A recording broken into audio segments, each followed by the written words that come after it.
As nossas desculpas por este ligeiro atraso. Boa noite, está no ar o Jornal das Sextas.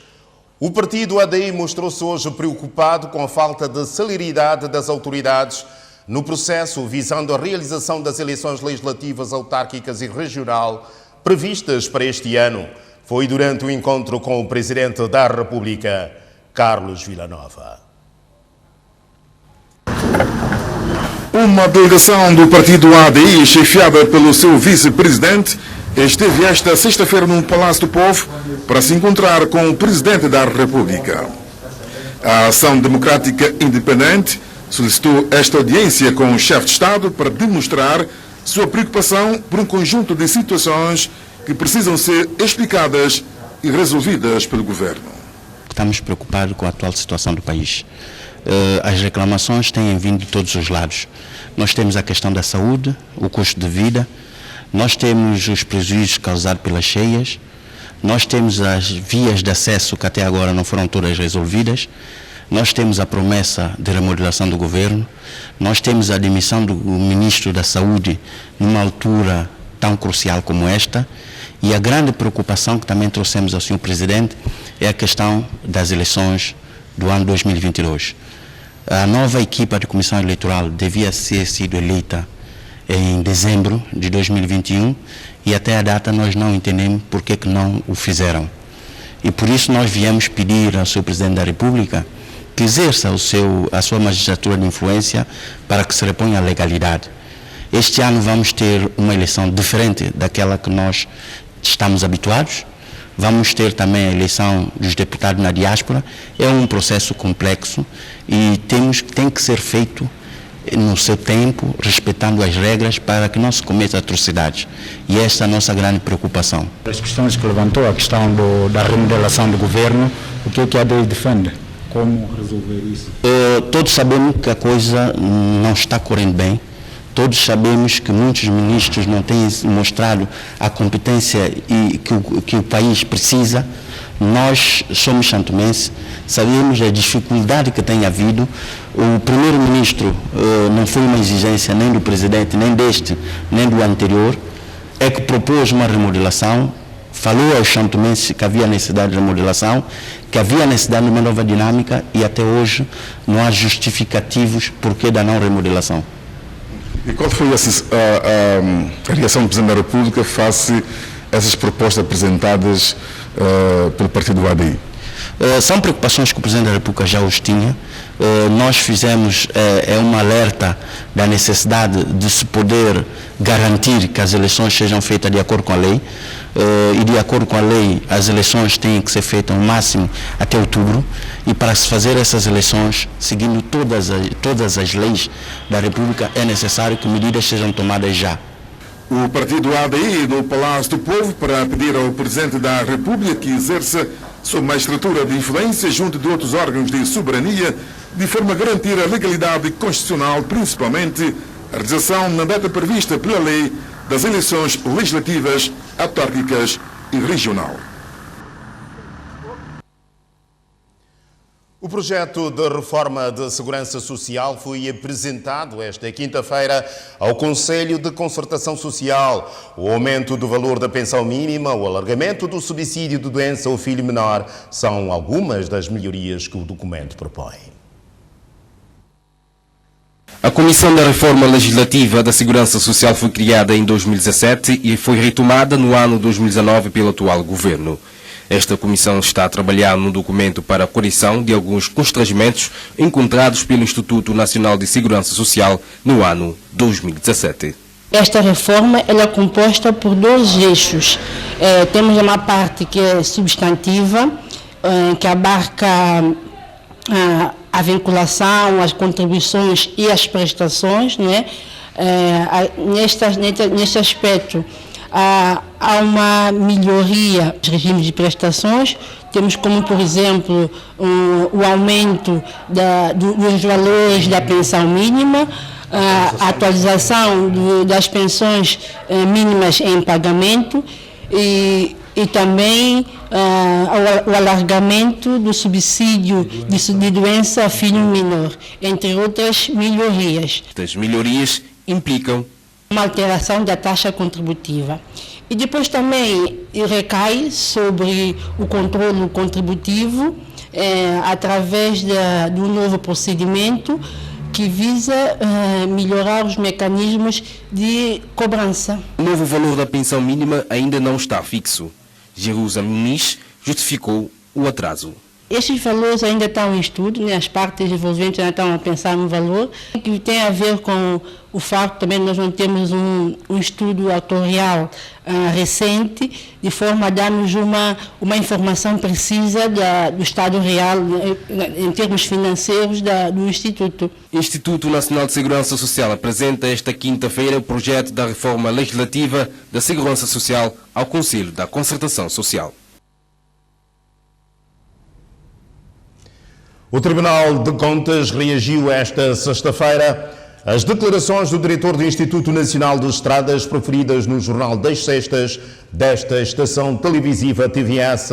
Em causa estão as obras de requalificação das estradas Ribeira Peixe a Porto Alegre e Boboforro a Desejada. Nós, desde o ano 2020, que temos inserido no Orçamento Geral do Estado esta intervenção, dizer à população de Ribeira Peixe e Porto Alegre que nós já lançamos o concurso, já contratamos a empresa que vai executar as obras e só estamos neste momento à espera do visto do Tribunal de Contas para arrancarmos com as intervenções.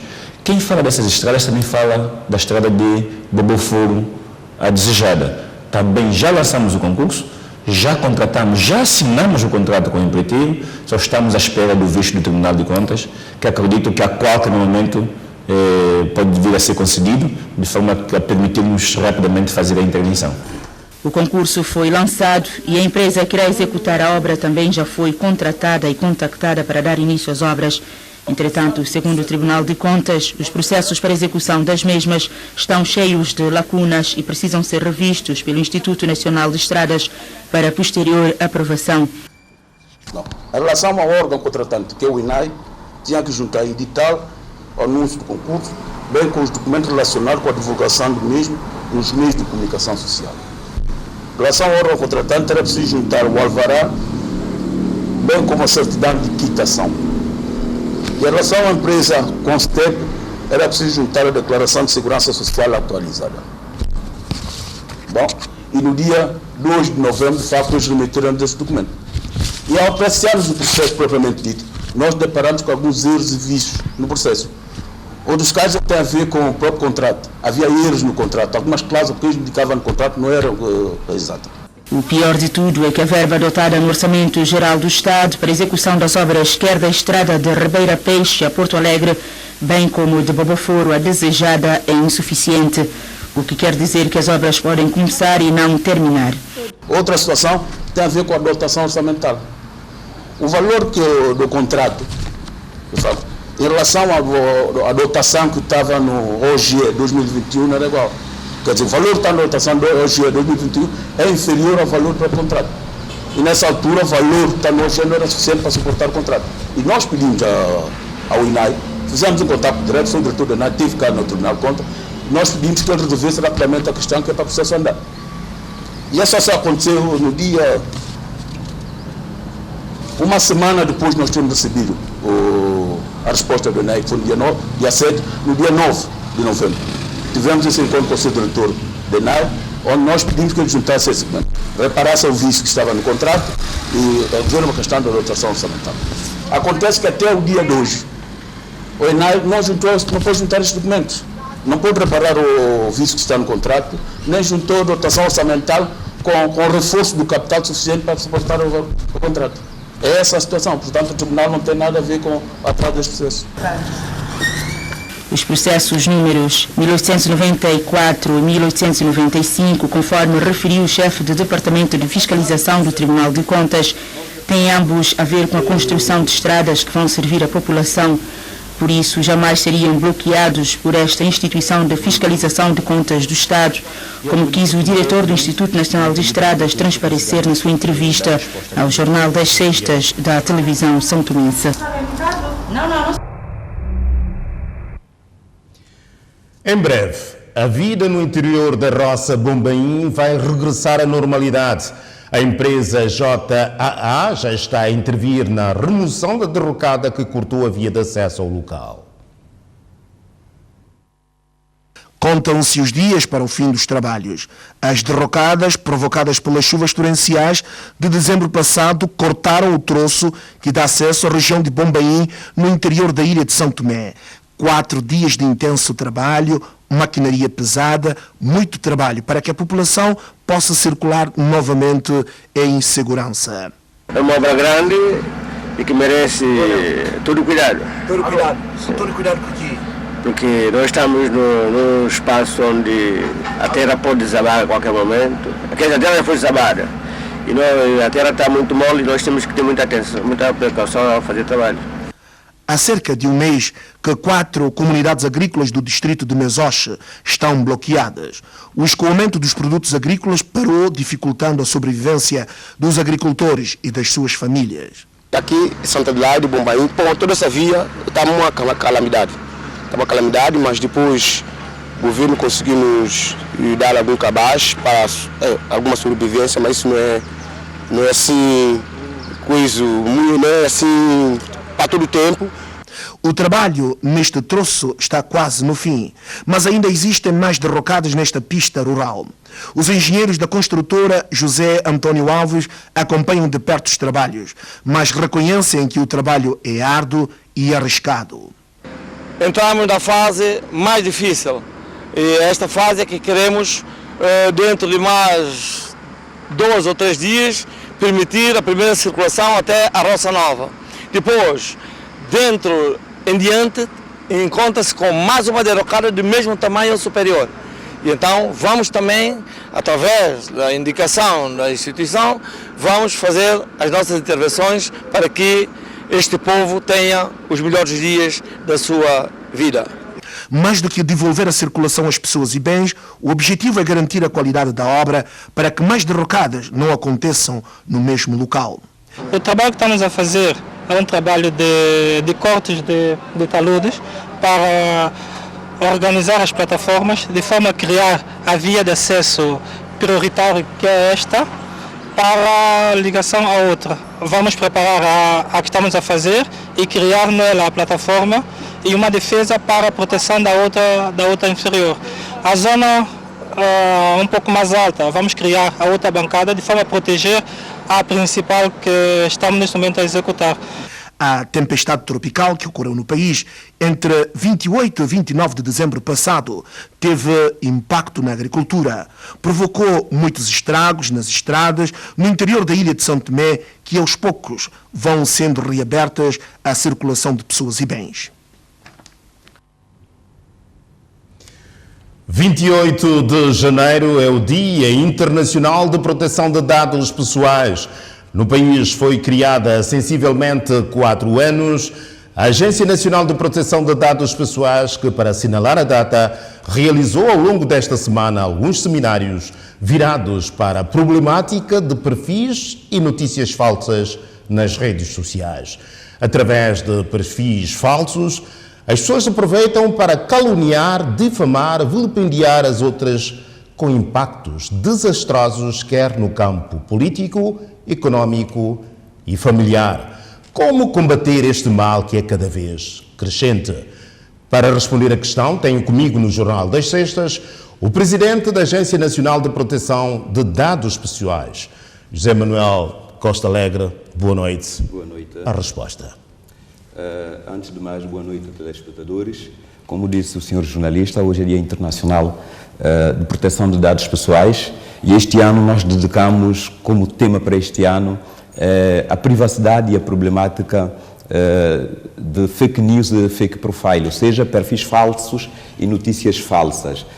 A questão que colocou, como resolver isto, é preciso que o próprio Estado adote medidas, adote estruturas, é preciso que as instituições se interagem para a solução deste caso. É uma situação que vai além das competências de uma só instituição, porque quando nós falamos de, por exemplo, notícias falsas e perfis falsos, estamos a falar de infrações administrativas que está dentro da competência da Agência Nacional de Proteção de Dados Pessoais, enquanto um órgão administrativo, mas também tem a parte criminal, que é a infração penal, que é da competência do Ministério Público. Daí que a solução disso passa por, necessariamente, uma abordagem do Estado, congregando as instituições, considerando inicialmente que isto é um problema da era moderna, é um problema que afeta a era da sociedade de informação e do conhecimento, é um problema que afeta a era digital. Entender que a criação de perfis falsos e notícia falsa traz uma nova abordagem para a sociedade, e São Tomé e Príncipe não foge à regra. Perceber de que hoje qualquer um pode sair do anonimato para uma pessoa com vários seguidores apenas através das redes sociais, e a maneira para fazê-lo, ou seja, para publicar notícias falsas e criação de perfis falsos, ou seja, publicar notícias falsas é através da criação de perfis falsos, onde o infrator pode passar de forma despercebida, a sua identidade não será revelada, e aí ele poderá ter a forma de cometer esses crimes. E que instrumentos jurídicos vocês precisam para começar a atacar os malfeitores? As pessoas que utilizam de forma maliciosa este importante instrumento, esta importante plataforma, redes sociais. Nós entendemos que, na perspectiva administrativa, que é a competência da Agência Nacional de Proteção de Dados Pessoais, a Lei de Proteção de Dados Pessoais, não obstante entendermos que faltam alguns ajustes para adequar a essa nova abordagem, entendemos que a Lei de Proteção de Dados Pessoais faz vazão da cobertura no ponto de vista administrativo. No ponto de vista criminal, o país aprovou a Lei de Cibercriminalidade, que é uma lei fiscalizada pelo Ministério Público, que é uma lei também, a parte inspectiva é através da Polícia Judiciária. No nosso entender, nós compreendemos que é necessário fazer alguma adaptação, alguma atualização a esta lei de cibercriminalidade. É preciso nós analisarmos se esta mesma lei de cibercriminalidade, fazendo uma adaptação, ela responde a essa problemática, ou se for necessário adotarmos a criação de uma nova lei que poderá responder no âmbito geral às temáticas voltadas para os crimes cometidos no mundo cibernético.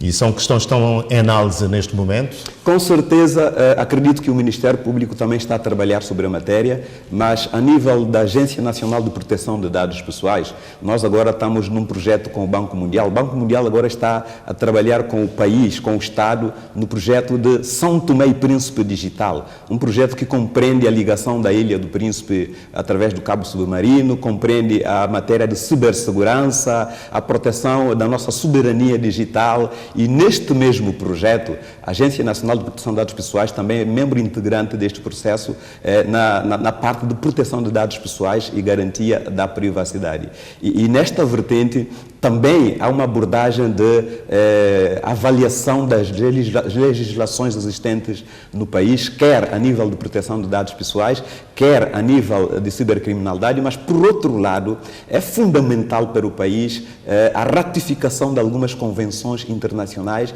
e de alguns tratados internacionais, porque esta matéria digital, ela transcende a nossa fronteira, e nós só podemos ter abordagem fora da nossa fronteira através da ratificação das convenções e de alguns tratados com algumas organizações internacionais, e também cooperação com alguns parceiros que poderão ser de extrema importância naquilo que é a colaboração para a resolução desses tipos de problemas. E a sensibilidade das autoridades nacionais no sentido de ratificar essas convenções, se calhar estamos a falar da Convenção de Malabo e também de Budapeste, ou não? Sim, nós estamos a falar da Convenção de Malabo, que é a Convenção de Cibercriminalidade e Proteção de Dados Pessoais, estamos a falar da Convenção de Budapeste, que é a Convenção de Cibercriminalidade, mas também estamos a falar da Convenção 108, que é o instrumento mais internacional a nível de proteção de dados pessoais. É justamente esse instrumento que fez existir o Dia Internacional de Proteção de Dados Pessoais.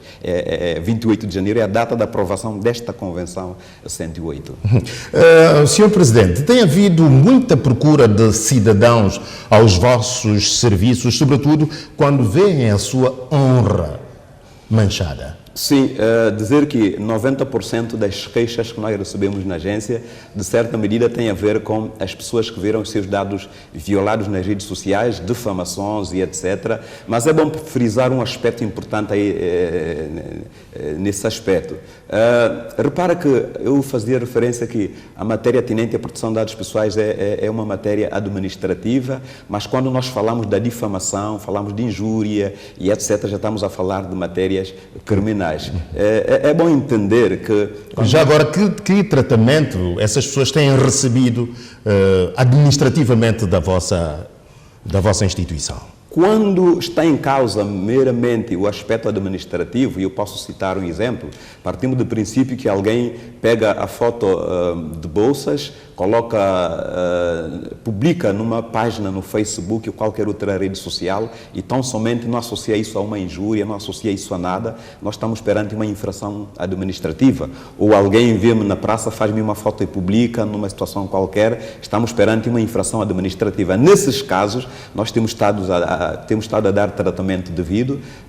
Inicialmente nós abrimos o processo, nós fazemos a escutação, nós chamamos as duas partes. Quando nós não conhecemos a outra parte, se ela está escondida debaixo de um perfil falso, nós adotamos algumas posturas, algumas estratégias para identificar a identidade das pessoas, que nem sempre é possível, mas nós temos conseguido algumas vezes. Depois, avançar o processo e a penalização administrativa, ela acontece. Mas se, no entretanto, nós entendermos que existem matérias criminais aí, a própria Lei de Proteção de Dados Pessoais diz que, se no mesmo caso existir infração administrativa e infração penal, a pessoa é penalizada a nível de infração penal. Aí nós terminamos a nossa ação. A lei não nos dá margem de dar sequência com esse processo para outras instâncias, mas nós informamos a pessoa lesada de que o processo a nível administrativo concluiu. É necessário que a pessoa dê outros passos, fazendo uma queixa numa instituição que trate dos aspectos criminais, porque não se trata de um crime público, logo nós não podemos ter uma proatividade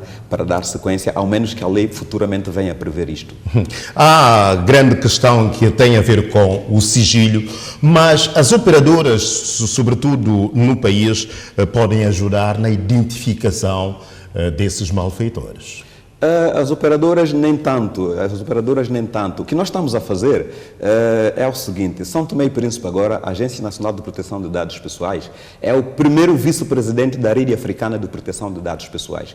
E com esse estatuto possibilita-nos conversar com as grandes gestoras, provedoras das redes sociais. Nós há um mês tivemos uma reunião a nível da Rede Africana, enquanto primeiro vice-presidente, tivemos uma reunião com a direção do Facebook. E com a direção do Facebook nós colocamos 3 questões. São Tomé e Príncipe, eu pessoalmente coloquei as 3 questões pedindo colaboração da direção do Facebook. E quais são essas 3 questões? A primeira questão é a ajuda do Facebook, que hoje a empresa se chama Meta, de ajudar-nos a identificar um possível infrator que esteja escondido debaixo de um perfil falso, para ajudar-nos a identificá-los. E a segunda questão é com relação às notícias falsas, a retirada dela imediata e a identificação de quem as publicou, mesmo estando por detrás de um perfil falso. E a terceira questão é a privacidade das crianças no mundo digital.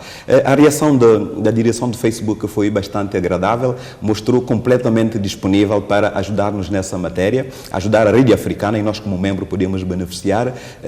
Nós também conversamos com Google por causa da questão de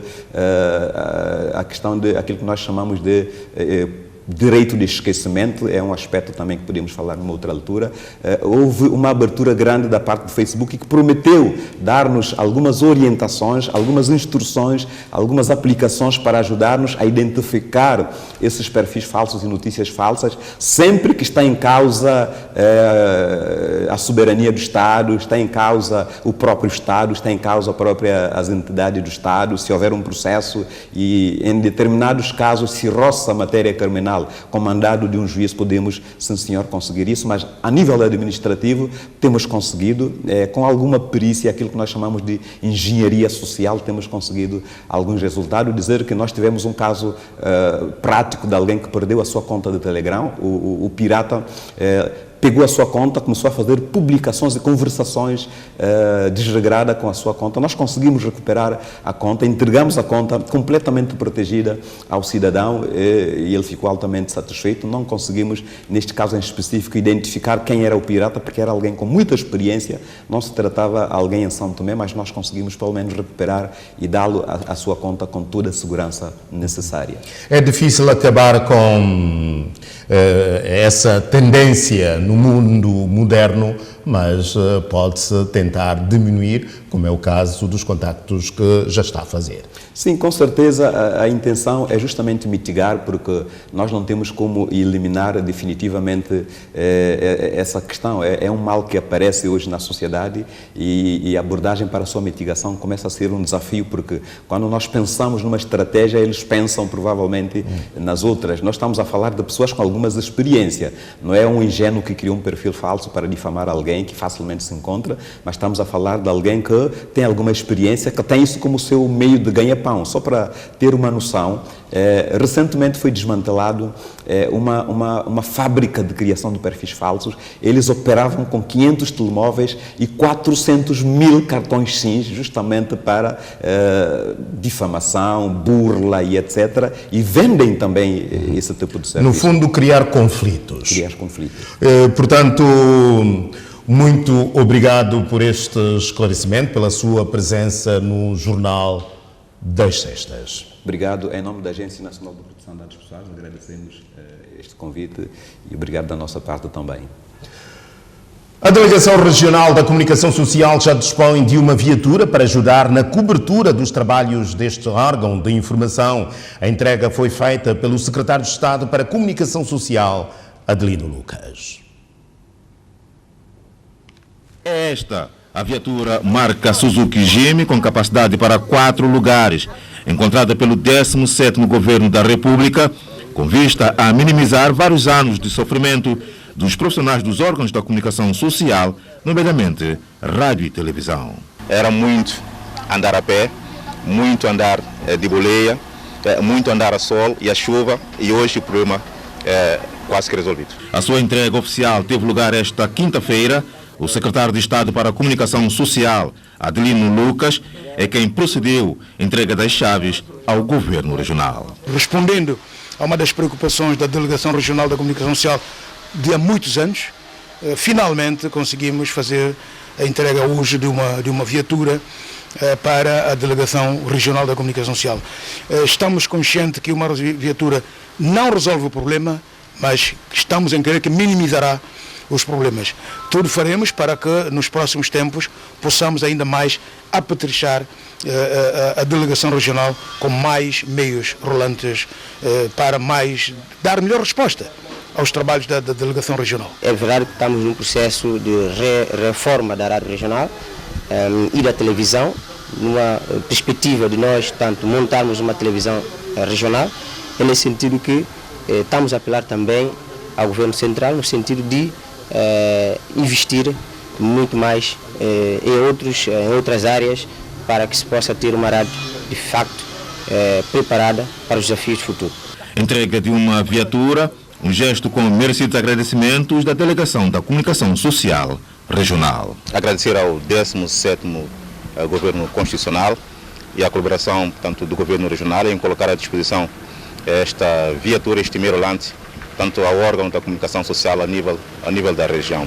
Portanto, todos nós sabíamos das dificuldades que este merolante vem fazendo, ou vinha fazendo, portanto, a nível dos nossos serviços, E agora, portanto, o motivo é para dizer aqui de enorme satisfação e agradecer, portanto, mais uma vez aqui aos governos, dizer que, tanto prometemos fazer bom uso deste mesmo meio rolante ao encontro, tanto dos serviços, dos bons serviços da comunicação social para os nossos ouvintes, nossos telespectadores. Na Ilha do Príncipe, o secretário de Estado para a Comunicação Social, Adelino Lucas, encontrou-se também em audiência com o presidente do governo regional, Felipe Nascimento, onde abordaram vários aspectos ligados à transmissão da rádio e televisão nacional, bem como dos expedientes em curso para a implementação do Estatuto Carreira dos jornalistas e técnicos da comunicação social. O Ministério da Saúde deverá conhecer nos próximos dias o novo titular da pasta com a demissão do ministro Edgar Neves. É uma das notícias que marca a semana. No Jornal das Sextas tem o comentador Moisés Viegas. Moisés, surpreendeu-te a demissão do ministro Edgar Neves? Boa noite, José Bossas. Boa noite, telespectadores santomenses. Bom, claro, eu penso que essa demissão surpreendeu a todos os santomenses, como é óbvio. Não estávamos à espera disso neste momento, mas também acompanhamos todo o desenrolar deste processo. E eu penso que o processo chegou a uma fase, né, que é essa falta de entendimento entre o Ministro da Saúde e o sindicato. Portanto, chegou a uma fase que depois culmina com a demissão do Ministro da Saúde. Portanto, o que temos aqui que ressaltar, uma coisa bastante importante, é que esta atitude do Ministro da Saúde não é uma atitude comum nos países africanos e muito menos em Santo Tomé e Príncipe. Portanto, é importante também reconhecermos isso. Não é todos os dias que um ministro pede demissão, independentemente de seja lá qual for o motivo, mas o bom senso não reinou neste caso concreto. Portanto, o ministro viu-se na condição de colocar o seu cargo à disposição. Que perfil deve ter o novo titular da pasta da saúde na sua ótica, tendo em conta os problemas com que se confronta o setor da saúde? Bom, eu penso que o perfil é aquele que todos nós desejamos, perfil de liderança, alguém disponível para trabalhar. Os desafios são enormes, não são poucos. Estamos no momento da pandemia e, portanto, o próximo ministro ou ministra da saúde deve ter a consciência que vai encontrar muito trabalho, muitos desafios, e vai precisar de espírito de liderança, de coragem e de patriotismo para poder enfrentar todos esses desafios que esperam. Esta semana, Moisés, o governo anunciou, fruto do encontro com os sindicatos da classe, que 70% das reivindicações dos profissionais da saúde já foi atendida, não é? O que é que isso representa no meio desta crise no setor? Isso representa que, de facto, quando nós dialogamos, quando nós conversamos, facilmente conseguimos ultrapassar qualquer obstáculo e qualquer dificuldade. Nós estamos a falar de Santo Tomé e Príncipe, é país de todos nós. Portanto, se nós estivermos convergidos nas ideias para podermos enfrentar os grandes desafios que nos enfrentam, provavelmente sairemos todos a ganhar. Há um governo que está preocupado em dar o seu melhor e vai fazendo aquilo que é possível, dentro das limitações que existem, que nós conhecemos, e há uma classe representada pelo sindicato que também clama pelas melhores condições.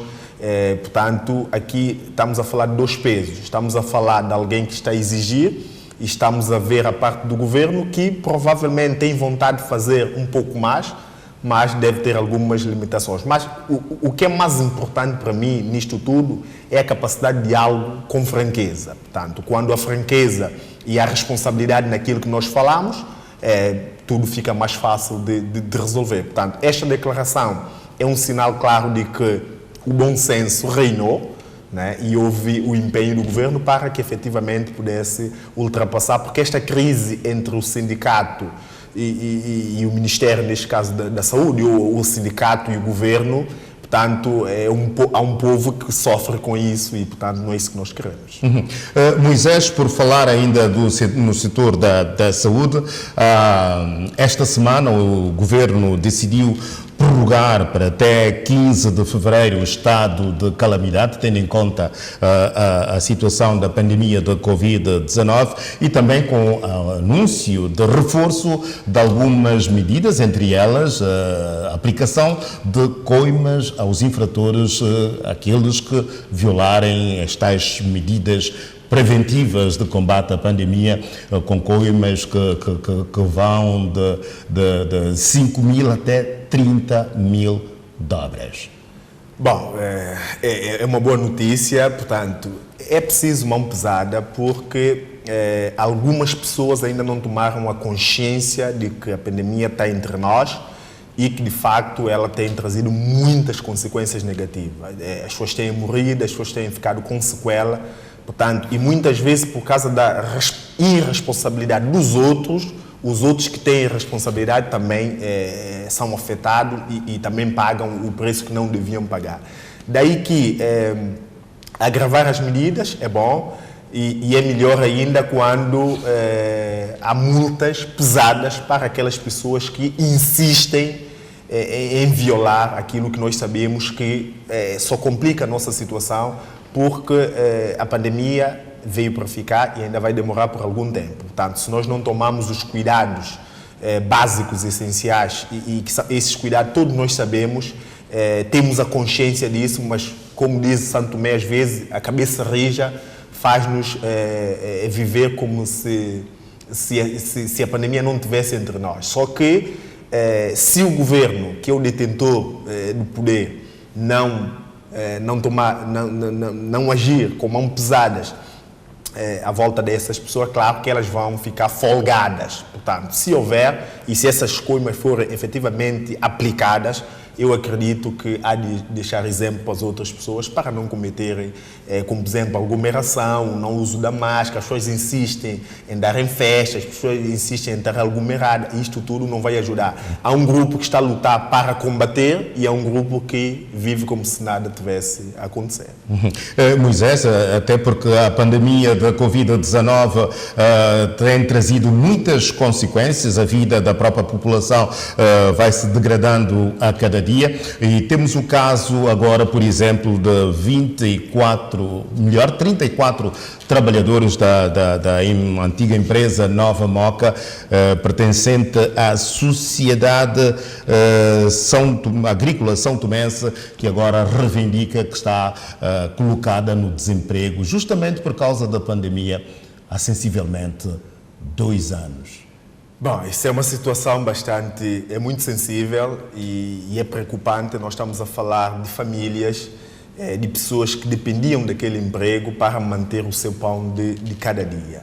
Portanto, eu ouvi as duas partes, ouvi o representante da empresa quando apresentava as suas razões, mas também vejo famílias a reclamarem porque querem manter um pão de cada dia, que é aquilo que não pode faltar.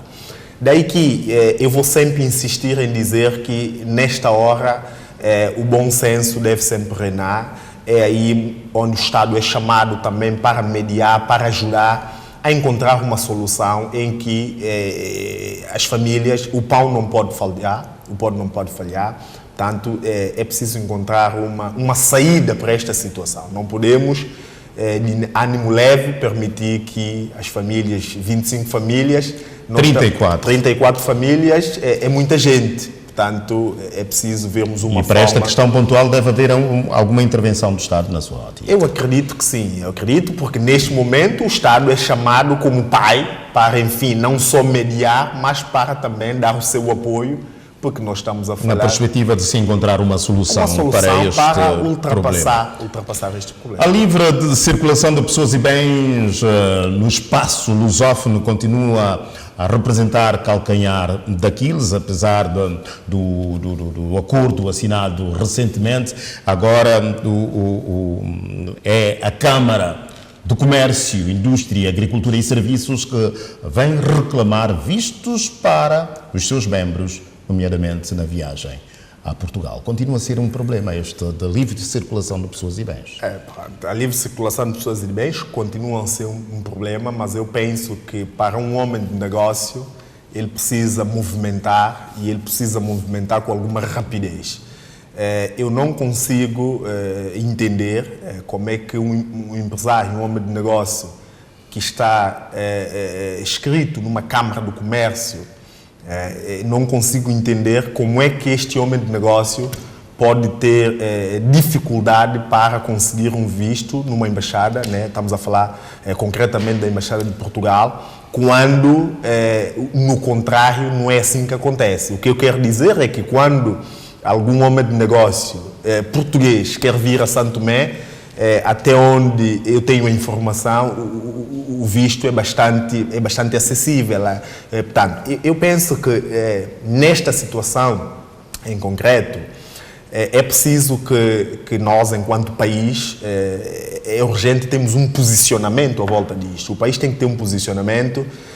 Nós somos, sim, pobres, como alguns insistem em dizer, mas há uma coisa que ninguém nos pode retirar, que é a nossa dignidade. Nós somos um país, somos a República Democrática de Santo Tomé e Príncipe, e é preciso assumirmos essa postura. Se, do lado contrário, há uma sensibilidade, eu acredito que deste lado também devia haver essa sensibilidade. O Estado tinha que fazer o seu papel, mediador, porque estamos a falar de Câmara de Comércio, estamos a falar de uma instituição, e eu acredito que o empreendedor ou empresário que está inscrito numa Câmara de Comércio, portanto, ele está legalizado, ele está inscrito numa Câmara, e se ele tiver uma necessidade, e o negócio é rapidez, é urgência, ele se consegue uma oportunidade de negócio para viajar a Portugal para fazer esse negócio em 8 dias ou em 10 dias, ele não pode esperar por uma marcação que só vai acontecer até agosto, e depois de agosto ainda vamos depender da bondade para ver se ele consegue o visto ou não.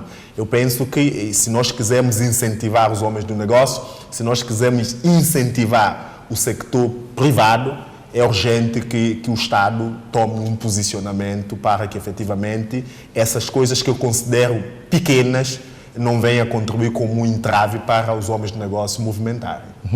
Moisés Viegas, com análise dos principais acontecimentos ao longo da semana. Moisés, boa noite e obrigado por ter estado no Jornal das Sextas. Muito obrigado e boa noite.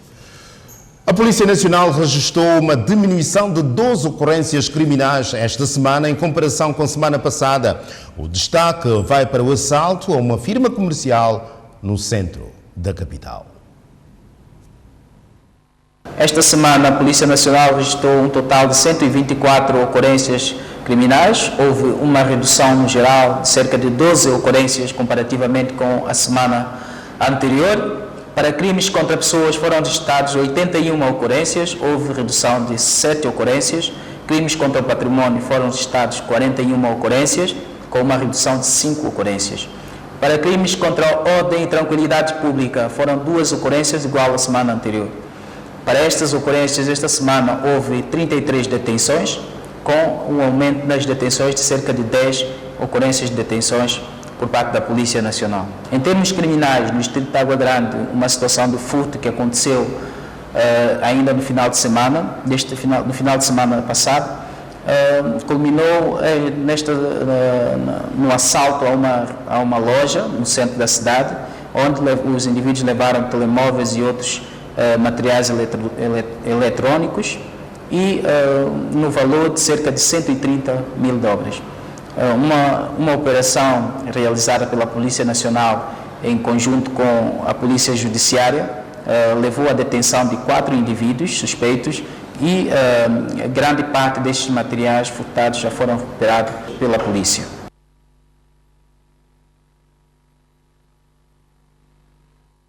Balanço policial para acompanhar na íntegra depois deste Jornal das Sextas. O país registrou 6 casos positivos da Covid-19, todos em São Tomé, onde 6 pessoas encontram-se internadas, 3 das quais em estado grave. 333 pessoas encontram-se em isolamento domiciliar, sendo 303 em São Tomé e 33 no Príncipe. Segundo os dados do Ministério da Saúde, nas últimas 24 horas, 36 pessoas recuperaram da doença. Agora passamos às notícias do desporto. A Copa da África das Nações entra este fim de semana nos quartos de final. Para este sábado, Gâmbia defronta os Camarões às 16 horas e às 19 é a vez de Burkina Faso medir forças com a Tunísia. Para domingo, às 15 horas, Egito joga com Marrocos e às 19, Senegal defronta a Guiné Equatorial. Jogos que serão transmitidos pela TVS, Televisão São Tomense. Neste jornal, para nos falar desta 33ª edição da CAN, tenho o antigo Internacional de São Tomense, que, por sinal, jogou durante alguns anos nos Camarões, país que acolhe a prova. Trata-se de Toadão, como é conhecido no mundo do futebol. Desde logo, quais as grandes surpresas desta CAN? Antes de mais, boa noite a vocês, obrigado pelo convite. Eu queria, em primeiro lugar, realçar concernente às grandes surpresas que ocorreram nessa CAN, a eliminatória da toda poderosa Gana e da Nigéria. São duas equipas que, pronto, por hábito, ultrapassam as quartas finais. Nessa altura caíram na fase de grupos e isso foi uma decepção muito grande para essas equipas. E das equipas que começam amanhã a disputar os quartos de final, qual delas é que poderá ter chance de levar este troféu desta vez? Quer dizer, vendo as 8 equipas apuradas, nós temos Camarões, Gâmbia, Burkina Faso, Egito, Senegal, Marrocos, Tunísia e, surpreendente, Guiné Equatorial, que aparece da forma como nós subimos, jogo a jogo, até os quartos finais. Aliás, é representante dos Palopes. Não, da lusofonia. Da lusofonia, pelo contrário. É da CPLP. Da CPLP. Mas eu acho que para o jogo da manhã, que entra em campo o país anfitrião, que é os Camarões, a Gâmbia, Camarões parte logo favorito, tendo em conta o país organizador e... O fator casa pode ter grande peso. Terá grande peso, de certeza, mas nós teremos um jogo muito renhido, porque os Camarões, porque a equipa da Gâmbia foi também uma surpresa nesse torneio, considerada uma equipa que não se esperava atingir a fase que chegou. Por isso, não será um jogo muito fácil para os Camarões, mas o fator casa irá pesar muito. Basta dizer que o jogo contra Camarões, o tumulto que houve, o incidente só aconteceu por ser Camarões, né? O peso dos adeptos. Sim. O incidente que aconteceu no jogo passado não aconteceu em nenhum outro dos jogos, se não for os jogos dos Camarões. Quer dizer que todos os jogos em que o Camarões tem participado, há uma afluência muito forte do público, e sobretudo nessa fase será acesso às meias finais. Eu acho que o estádio estará ao rubro. E o Toadão, que conhece bem como são os estádios de futebol nos Camarões. Sim, pronto. Como é que os camaroneses vivem o futebol já agora, Toadão? Não, os camaroneses são... Quer dizer, eles vivem futebol mesmo. O futebol é uma paixão dos camaroneses. É uma paixão naquele país. Aliás, eu, no tempo em que pude evoluir em Camarões, dos estádios existentes nessa altura, onde eu joguei, é só o estádio Amado Aidjo, e que foi remodelado. O outro estádio, quando estava lá, estava em construção, que é o estádio Bafoussam, mas os outros estádios todos foram construídos de raiz. Todos, quer o estádio Lembe, quer o estádio em Garouá e o estádio Japumá, foram estádios construídos de raiz. Isso representa uma aposta do Estado no desenvolvimento do desporto, em particular do futebol? Claro, porque pronto, aliás, a competição devia ser adiantada em 2021. Se foi adiado, foi devido ao atraso da conclusão das obras de infraestruturas que levou-se que adiassem a CAN para 2022.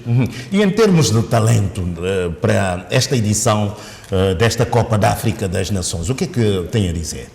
Eu acho que, para mim, eu fui muito surpreendido pela positiva com a prestação da equipa da Ilha dos Comores, que infelizmente foi eliminado da forma como nós vimos e deixou mágoa. Pelos Camarões. Sim, pelos Camarões.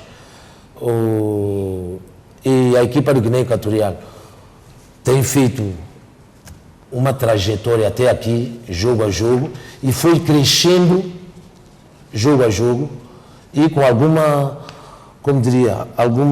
consistência que permitisse que eles atingissem ou tivesse agora no apuramento para os quartos finais. A estrelinha da sorte também é preciso em tudo quanto fazemos na vida. Claro. É o caso que se pode apontar, por exemplo, à própria Guiné Equatorial. Sim, Guiné Equatorial teve alguma sorte a favor, também tudo isso conta, mas independentemente da sorte, fizeram por merecer até para estar onde estão. Eu acredito que sim. Quer dizer que este fim de semana teremos os jogos de quartos de final. Em suma, qual é a sua expectativa em relação a esta Copa da África das Nações? Eu acredito, depois no domingo teremos Burkina Faso, Tunísia e Egito, Marrocos, que são dois jogos que também renhidos. Burkina Faso também foi uma surpresa nesse torneio. Foi fazendo jogo a jogo, efetivamente. A Tunísia foi uma equipa que apresentou-se consistente desde a primeira jornada. O Egito, que começou, no meu ver, mal, conseguiu equilibrar e já na última jornada, no último jogo, viu-se o Egito a tentar atingir o seu nível. Quer dizer que as equipas começaram a ganhar É também uma das fortes candidatas ao título. Sim, é forte candidato o Egito, mas a surpresa foi a Argélia, o campeão em título, que não conseguiu ultrapassar a fase final. Mas eu acredito que nós teremos esses 4 jogos, serão 4 jogos muito difíceis e qualquer equipa aqui poderá apurar, tendo em conta o que fizeram para chegar até esses quartos finais. Tordão, como antigo internacional de São Tomé, hoje treinador de futebol, o que é que falta a São Tomé e Príncipe para chegarmos a esta montra do futebol africano? Eu acho que São Tomé e Príncipe nós precisamos acreditar. E o próprio Estado tem que envolver. Nós temos que ver o Estado envolvido em tudo quanto se fala de desporto, particularmente o futebol. O Estado tem que envolver-se muito mais, independentemente daquilo que a própria Federação tem feito, apesar dos pesares. E o futebol é preciso ter base. Nós não temos base, já não se vê. A nossa seleção é uma seleção envelhecida. E não há viveiros, não há como recuperar. Nós não temos, quando se terminamos falando do Jossi, falando do Ivonaldo, etc., nós não vemos a um futuro muito próximo novos talentos, substituto desses jogadores. E é isso que nós temos que começar a preparar para daí as próximas campanhas. Apostar nos viveiros. Na formação. Temos que apostar muito na formação. Olha, vejamos exemplo claro, o Ghana, a seleção do Ghana. A seleção do Ghana é uma seleção velha. A mais tinha média de idade, 27 e 28 anos. A mais forte razão foi onde eles ficaram. E diante de quem? Isso é que é preciso. Nós temos que prever isso. E para isso há que haver envolvimento de toda a gente, todo o país tem que envolver, a federação faz a sua parte, o governo tem que fazer a sua parte, e isso é primordial. A própria sociedade civil. A sociedade civil, os empresários, tudo isso. Isso tem que ser, se não for desse jeito, não, o nosso futebol, eu tenho fortes dúvidas que consiga ascender. Agora vamos começar a eliminatória para CAN 2023.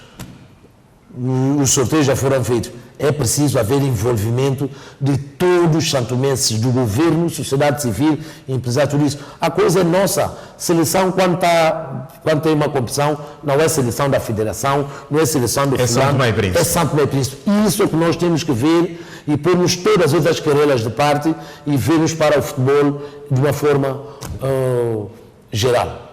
É isso. Todão, antigo internacional de São Tomé e Príncipe, treinador de futebol, com a sua visão relativamente à Copa da África das Nações, que está a decorrer nos Camarões, e também a sua visão relativamente ao futebol são tomense, aquilo que deverá ser o futuro deste desporto rei nessas ilhas maravilhosas. Todão, boa noite e obrigado pela sua presença no Jornal das Sextas. A TVS está de luto. Faleceu hoje no Centro Hospitalar de São Tomé, vítima de doença prolongada. Celso Bragança, técnico de imagem e editor da televisão são tomense TVS.